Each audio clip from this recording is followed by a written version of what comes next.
سبا او پرون.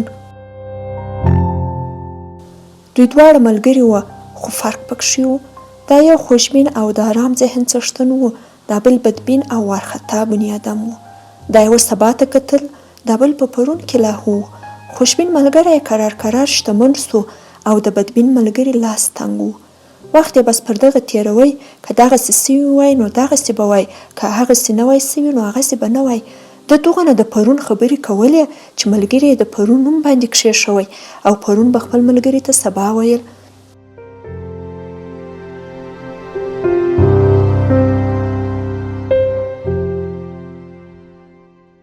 سبا ترکان ته فرمایش ورکړ چې یوه کوچنۍ کښتۍ جوړه کړي.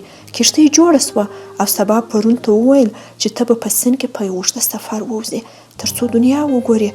بیړۍ د بګۍ غوندې دوه شا په شا سیټونه درلودله. په هر سیټ کې د یو کس ځای و. په مخکیني سیټ کې کښتیوان او په شاتني سیټ کې پرون کښېنستی.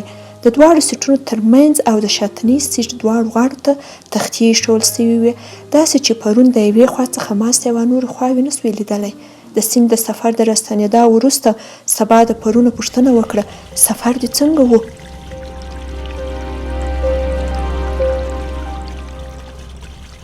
پرون وویل: په سیند کې مې پخوا سفر نه و کړی، دا راته نوې تجربه وه، خو په خوشحالۍ یې پوه نه سوم، ځکه اکثره وخت به وارخطا وم چې هر اواز به راغی ما به فکر کوه چې کوم خطر به راپېښ وي. سبا ورته وویل چې څوک مخ نه ویني او یوازې په شا پسې ګوري هغه به خامخا وارخطا کېږي. وایه د سیند د غاړې منظرې څنګه وې؟